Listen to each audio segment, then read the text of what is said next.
વાવ થરાદ આમ તો આ વિસ્તાર રણ પ્રદેશથી નજીક આવેલો હોવાથી અહીં ખેતી કરવી લગભગ અશક્ય હતી, પરંતુ આ વાત ભૂતકાળ બની ચૂકી છે। આજની તારીખમાં અહીંના ધરતીપુત્રો 12 માસ પાક લેતા થયા છે, જેનું કારણ છે નહેરો થકી મળી રહેલા નર્મદાના નીર, જે ખેડૂતો માટે આશીર્વાદ સમાન છે।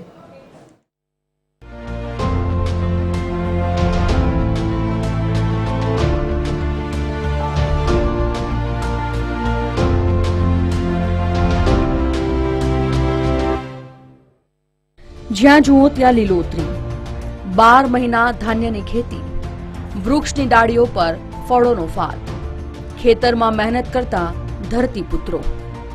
આ દ્રશ્યો છે વાવથરા જિલ્લાના સુઈગામ, ભાભોર અને દિયોદર તાલુકાના ખેતરોના। એક સમય હતો જ્યારે અહીં સિંચાઈનું પાણી નહીં મળવાને કારણે ખેડૂતોના ખેતરો સુકાઈ રહ્યા હતા। ભૂગર્ભ જળ ઊંડા જવાને કારણે ધરતીપુત્રો છતાં ખેતરે ખેતી નહોતા કરી શકતા, પરંતુ સમય જતા હવે સ્થિતિ બદલાઈ। નર્મદાના નીર આવતા આ વિસ્તારના ખેડૂતો માટે આશીર્વાદ સાબિત થયા છે।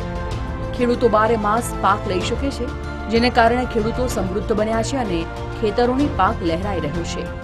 કે 2008 પહેલા આ વિસ્તાર બહુ સૂકો પટ હતો, પાણીની ખૂબ તંગી હતી અને 2024-2008 માં નર્મદાના નીરના વધામણા થયા અને પાણી મોદી ખરાબ વધાર્યા ત્યારથી થરાદનો અને વાવનો વિકાસ શરૂ થયો।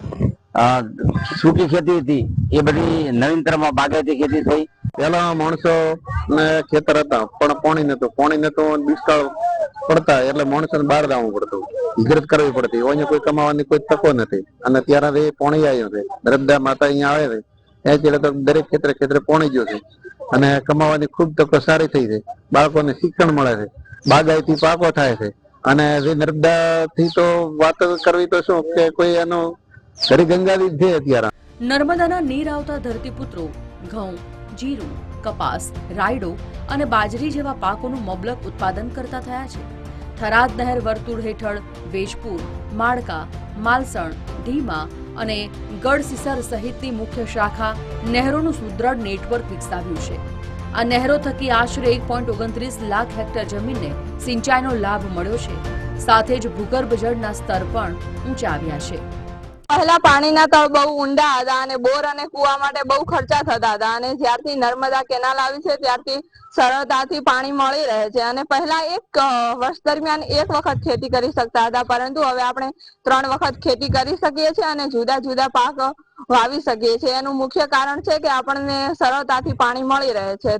તત્કાલીન મુખ્યમંત્રી નરેન્દ્રભાઈ મોદીએ 2008માં નર્મદાના નીરને આ સૂકા વિસ્તાર સુધી પહોંચાડવાનું ભગીરથ કાર્ય હાથ ધર્યું હતું। રાજ્ય સરકારના પ્રયાસો અને માર્ગદર્શનથી 5 મુખ્ય શાખા નહેરોનું નેટવર્ક ઊભું થયું છે। આ પાણી ખેતી માટે અમૃત સાબિત થઈ રહ્યું છે। હાજાજી રાજપૂત, TV13 ગુજરાતી, વાવથરા।